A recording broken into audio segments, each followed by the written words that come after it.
상품까지만 이번에 한국 들어가서 처분하는 걸로 하고 놓고 싶지 않은 거라고 말입니다. 무슨 소리야?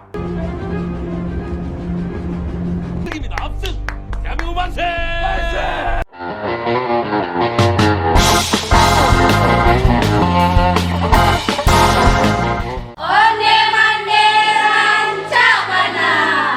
Sanak-sanak, sedulur, kisanak yang rancak bana. Semoga sanak semua dalam keadaan sehat ya. Dan semoga kita semua dikuatkan oleh Allah Subhanahu wa Ta'ala atas banyaknya musibah dan bencana alam yang sedang melanda negara kita yang tercinta ini. Kembali lagi bersama saya Ceplok. Oh ya, yang belum subscribe silahkan di subscribe dulu ya. Film ini mengandung spoiler. Untuk mendapatkan pengalaman terbaik, silahkan nonton film fullnya ya sanak. Sanak, kali ini awak akan menceritakan alur cerita dari film The Spy Gone North yang dirilis pada tahun 2018. Film ini dibintangi oleh Hwang Jung-min, Lee Sung-min, Cho Jin-won, dan Yoo Ji-hoon. Film ini diangkat dari kisah nyata yang bercerita tentang seorang mata-mata agen rahasia Korea Selatan yang ditugaskan ke Korea Utara untuk menyelidiki program nuklir Korea Utara. So, bagaimana ceritanya? Yuk langsung aja kita masuk ke alur ceritanya sana. Cerita diawali dengan penangkapan dua orang yang sedang mancing di kolam. Mereka adalah Hwang Byung-chul dan Park yang dilakukan oleh Badan Intelijen Korsel. Park yang ditangkap itu ternyata adalah agen khusus Badan Intelijen tersebut. Dia mau menerima tawaran menjadi agen khusus. Karena inilah satu-satunya cara untuk menyelamatkan Korea Selatan dengan menghentikan pengembangan nuklir Korea Utara. Sejak menjadi agen khusus tersebut, dia harus mabuk setiap hari dan keluar masuk tempat judi untuk menghilangkan jejaknya sebagai mantan tentara. Dia juga harus memakai alasan ingin memulai sebuah bisnis dan meminjam modal dari kawan lama. Itu semua dia lakukan hanya demi kelancarannya untuk menjadi mata-mata ke Korea Utara. Jadi, Park memang sengaja ditangkap dengan temannya. Karena dari temannya inilah dia bisa dapat informasi tentang pengembangan nuklir di Korea Utara. Melalui fisikawan nuklir asal Korea Selatan, Profesor Kim Jang-hyu. Di ruang interogasi, Hwang Byung-chul, orang yang ditangkap tadi, dia merupakan murid si profesor. Dia diminta untuk segera menghadirkan si profesor tersebut jika nggak mau dihukum. Lalu datanglah si profesor ke tempat sebuah acara yang akan diisi olehnya. Dia nggak tahu kalau acara itu hanya alasan agar dia mau datang ke situ. Setelah diberikan tawaran yang bagus, akhirnya si profesor mau menjelaskan tentang masalah nuklir di Korea Utara. Dan bilang kalau Korut bukan hanya mengembangkan, namun mereka sudah mempunyai nuklir tersebut.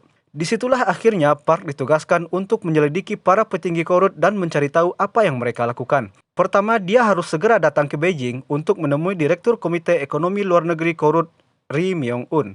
Dia merupakan orang yang luar biasa pengaruhnya di Korea Utara.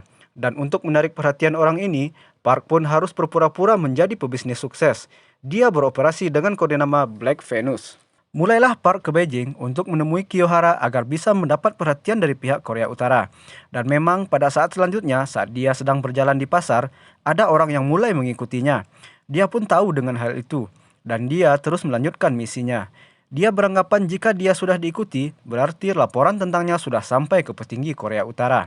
Lalu Park mulai membuat sebuah skenario penipuan agar pihak Korea Utara mendapat kesulitan finansial. Terjadilah skenario pemalsuan produk di mana dia berhasil melibatkan keponakan salah satu menteri di Korea Utara dan harus membayar ganti rugi. Sementara dana yang ada untuk ganti rugi itu nggak cukup.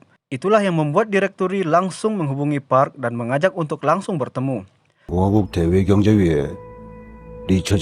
Sesampai Park di restoran, dia dan direkturi saling memperkenalkan diri masing-masing.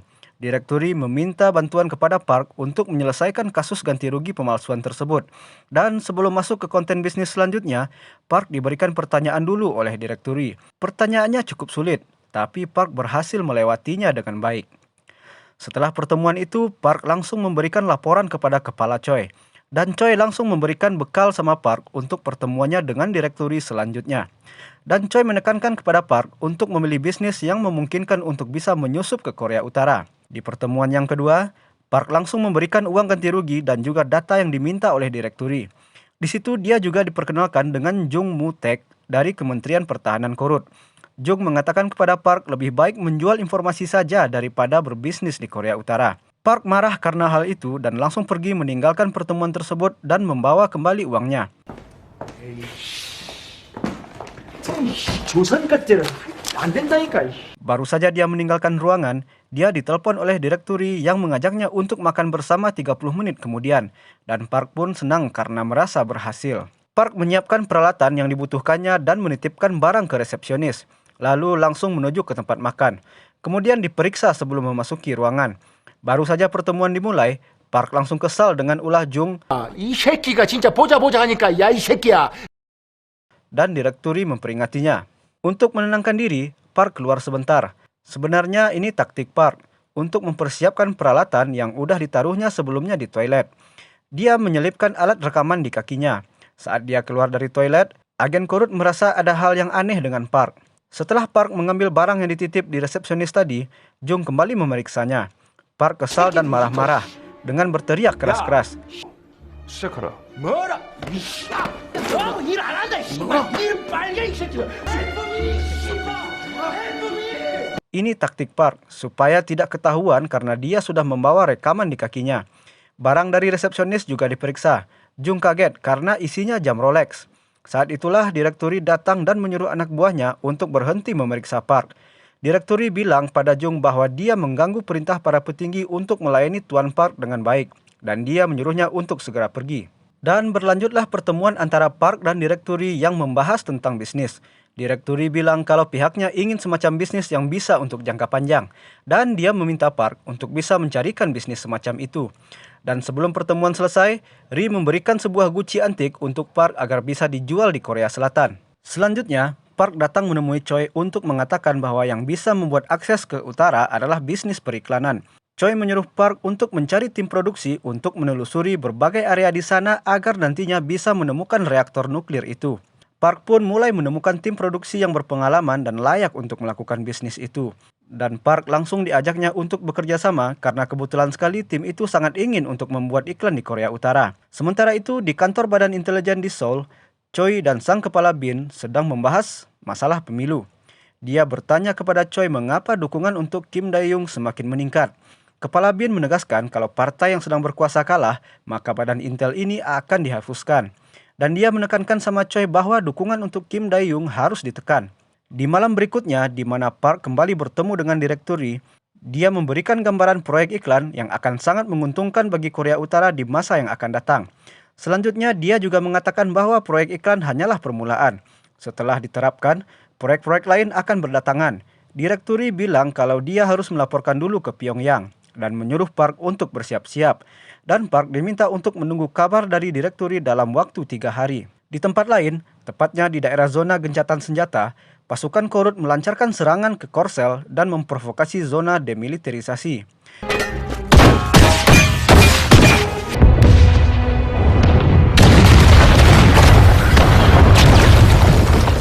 Pasukan gabungan Korsel dan AS pun sudah bersiap untuk melakukan serangan balasan. Melihat hal itu, Park langsung menelpon Choi dan menanyakan tentang apa yang sedang terjadi. Choi menjelaskan kalau itu adalah ulah Partai Komunis dan menyuruh Park untuk segera menyelesaikan misinya. Selanjutnya, Choi mengadakan pertemuan dengan Kepala Badan Intelijen untuk merayakan hasil pemilu parlemen yang berhasil dimenangkan oleh partai penguasa. Dan mereka sangat senang dengan hal itu. Di dalam kamar hotel, Park mendapatkan telepon dari direkturi. Dia menanyakan bagaimana dengan rencana bisnisnya. Dan direkturi menjawab kalau Park langsung datang ke Pyongyang untuk langsung bertemu dengan pimpinan Korea Utara, Kim Jong-il. Pada tanggal 27 April 1996, tibalah Park di Bandara Sun'an, Pyongyang. Kedatangannya langsung disambut oleh pasukan militer Korea Utara. Sampai di sebuah tempat, Jung mengatakan untuk bertemu dengan pimpinan tertinggi, Park harus bersih dari semua penyakit. Dan dia harus diperiksa terlebih dahulu dan diambil sampel darahnya. Dan Jung meminta Park untuk menunggu sampai hasil tesnya keluar. Saat Jung meninggalkan ruangan itu, Park merasa penglihatannya kabur dan pingsan. Ternyata, momen itu dimanfaatkan Jung agar dapat menginterogasi langsung Park yang sedang dalam keadaan setengah sadar. Setelah Park terbangun, ada pasukan yang sudah menunggunya dan dia diminta untuk mengikuti mereka. Di dalam mobil, dia telah ditunggu oleh Jung dan Jung bilang tidak ada masalah dengan hasil tes kesehatannya. Matanya ditutup selama dalam perjalanan. Park terlihat sedikit cemas, namun dia sudah siap dengan segala risikonya.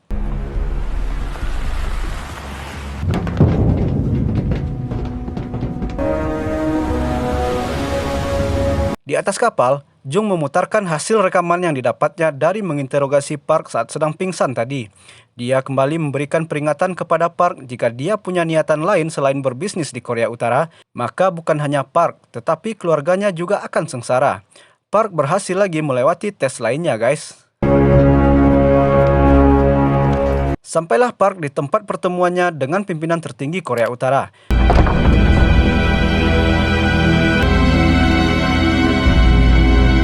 Direkturi memberikan arahan kepada Park tentang tata cara bertemu dengan Kim Jong-il. Tak lama kemudian masuklah pimpinan Korut tersebut ke dalam ruangan.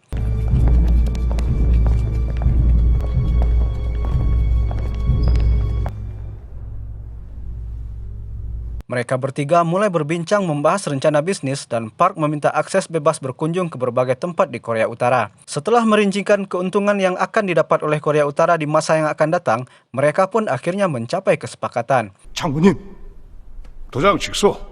Selanjutnya diperlihatkan adegan-adegan bisnis Park dan Korut yang mulai berjalan. 합작 사업은 앞으로 5년간 진행하고 올해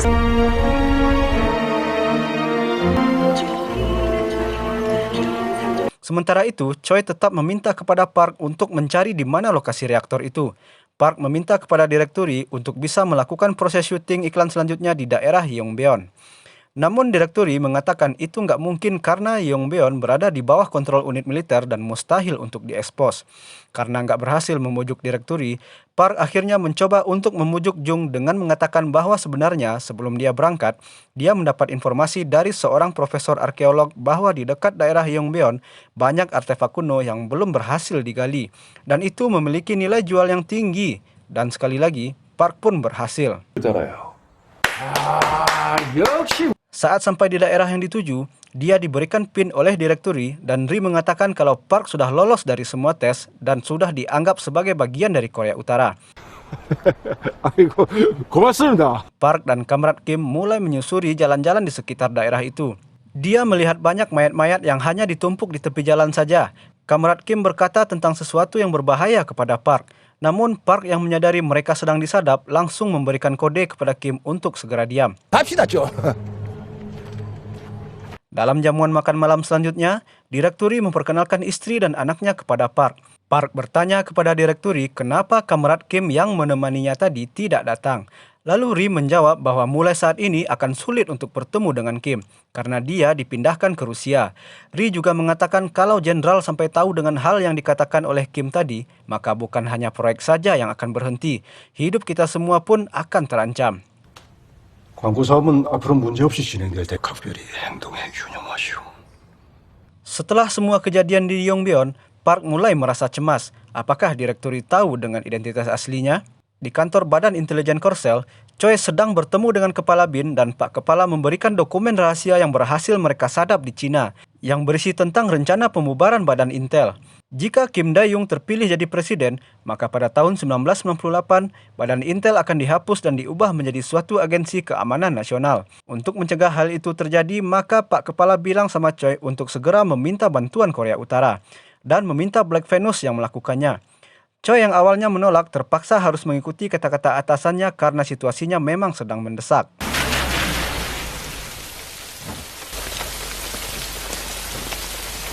Choi langsung mengajak Park untuk bertemu dan memberikan sebuah surat kepadanya. Park mengatakan bahwa dia hanya seorang pengusaha dan mengapa seorang pengusaha harus membawa surat dari partai tertentu, itu dapat membuat identitasnya terbongkar. Terjadilah perdebatan di antara mereka berdua. 날 수 있는데 왜 이제 와서? 날지 말고 일단 전달만 해. Dengan perasaan terpaksa, Park akhirnya mau juga buat nganter surat itu. 3 hari setelah Park memberikan surat itu kepada direkturi, anggota dari partai penguasa datang ke Hotel Millennium dan mengadakan rapat kecil. Mereka tidak keluar selama 2 hari. Disitulah Park berpikir bahwa inilah saatnya untuk mencari tahu sebenarnya dia dimanfaatkan untuk apa. Park langsung mengajak direkturi untuk bertemu dan sengaja datang langsung ke tempat kantor direkturi di saat dia sedang tidak di tempat. 회장님이 방에서 기다리시라는데. Dia mulai memasang alat pelacak di ruangan direkturi. Saat itu juga, direkturi langsung menelpon anak buahnya dan menyuruhnya untuk mengawasi Park. Tak lama datanglah Choi dan 2 orang anggota parlemen ke tempat itu untuk mengadakan pertemuan dengan direkturi. Di pertemuan itu, mereka membahas tentang serangan yang dilancarkan kemarin, efeknya terlalu lemah, dan mereka kembali meminta pancingan serangan militer yang lebih besar agar bisa menghebohkan berita, sehingga membuat masyarakat tidak memilih Kim Dae-jung. Jung menyela dengan mengatakan mengapa tidak memakai nuklir saja sekalian. Selanjutnya, Choi mengambil alih pembicaraan dan meminta untuk memberikan serangan besar seperti kondisi perang sungguhan. Ri menjelaskan kalau hubungan Korut dan Korsel baru saja menghangat setelah dingin selama 40 tahun. Dan serangan itu malah akan membuat hubungan kedua negara malah menjadi membeku. Jung kembali menyela dengan berkata kepada Ri bahwa akhirnya kita hanya akan patuh kepada perintah penguasa. Ajukan rencananya dan tunggu instruksi saja. Dan Choi selanjutnya memberikan imbalan yang besar untuk biaya operasi perang itu, sebesar 400 miliar, yang membuat Jung langsung tertarik dan segera akan mengajukan rencananya ke Kementerian Pertahanan. Tak lama telepon di ruangan itu berbunyi dan bilang rencana sudah disetujui, serta menteri menginstruksikan 40 miliar harus disisipkan untuk Biro Keamanan. Park pun sangat kesal mendengar hal itu. Setelah pertemuan itu, saat Choi baru memasuki kamarnya, Park telah dulu menunggu kedatangannya di situ. Langsung terjadi perdebatan di antara mereka berdua dan Choi akhirnya berkata kepada Park bahwa suatu saat kau akan mengerti dengan tindakan yang kami lakukan saat ini. Park langsung pergi setelah tidak ada titik temu dari perdebatan mereka itu. Pada malam harinya, Park menemui direkturi. Mereka sama-sama kecewa dengan keputusan yang ada saat ini karena kedua negara baru saja menjalin kerjasama yang baik. Direkturi yang mulai kelihatan putus asa dan mengira tidak ada lagi jalan lain karena militer telah bergerak, langsung diyakinkan oleh Park bahwa masih ada satu jalan lagi bagi mereka. Mereka berdua datang menghadap langsung ke pimpinan Korut Kim Jong-il. Park berusaha meyakinkan Jong-il bahwa jika serangan dilancarkan saat ini, maka bukan bisnis iklan saja yang akan terganggu, tapi penjualan barang peninggalan juga akan terganggu. Jong-il saat itu langsung memanggil Jung masuk ruangan dan meminta pendapatnya. Jung mengatakan jika perintah serangan militer ditarik kembali, orang selatan akan meremehkan kita dan menganggap Korea Utara lemah. Park langsung menyela kalau sebenarnya biaya yang diberikan untuk menggerakkan militer adalah sebanyak 400 miliar, bukan 360 miliar seperti yang diterima oleh Jong-il. Direkturi dan Park terus memberikan pendapatnya kepada Jong-il. Setelah berpikir, akhirnya Kim Jong-il setuju untuk kembali menarik perintah penyerangan itu dan menyuruh Ri untuk segera mencari siapa yang berani mencuri uang negara tersebut. 3 hari sebelum pemilihan presiden, Choi mendapat kabar kalau semua serangan dibatalkan dan itu membuatnya sangat kesal. Dan pada hari pemilihan presiden, Kim Dae-jung akhirnya dinyatakan sebagai presiden terpilih dan membuat rakyat Korea Selatan berbahagia.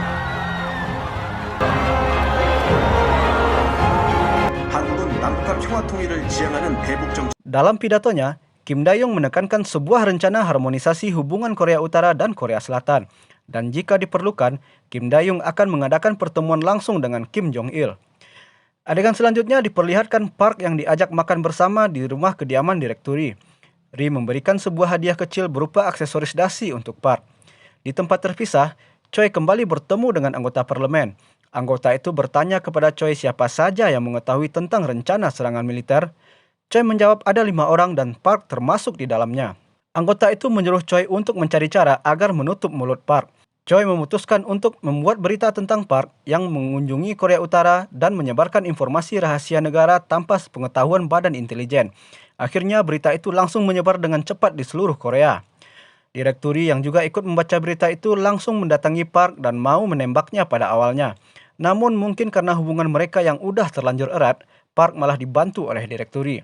Dia mengatakan kalau pimpinan belum mengetahui berita itu dan waktunya paling lama hanya 1 jam lagi. Ri memberikan paspor untuk Park agar dia dapat aman saat menyeberang keluar dari Pyongyang. Park pun mengkhawatirkan keselamatan direkturi. Tenang saja, yang mengerti ekonomi kapitalis mungkin hanya aku satu-satunya. Aku tidak akan dibunuh. Adegan selanjutnya diperlihatkan direkturi yang dijemput oleh pasukan ke rumahnya dan mengatakan kalau dia dipanggil oleh parlemen. Di tempat lain juga diperlihatkan Park yang sedang makan di sebuah restoran dan mengenang masa lalunya dengan direkturi. Sementara itu, pemerintah Korsel pun mulai menyelidiki Badan Intelijen Negara untuk dugaan spionase dan bocornya informasi seorang agen rahasia. 5 tahun kemudian, tepatnya pada tahun 2005, untuk pertama kalinya akan diadakan syuting model Korea Utara akan membintangi iklan Korea Selatan. Ini diharapkan menjadi babak baru dalam hubungan Korea Utara dan Korea Selatan, serta membuka peluang kerjasama yang lebih intens. 이쪽에게 북쪽에 조명 여기 알겠습니다. 안 먹었습니다. Dan di tempat itulah akhirnya Park kembali bisa bertemu dengan Direkturi. Terlihat Direkturi memakai jam tangan pemberian Park. Dan juga Park masih memakai aksesoris pemberian Direkturi. Dan film pun tamat. Pesan dari film ini Sanak, perjuangan yang besar suatu saat nanti pasti akan membuahkan hasil yang besar juga.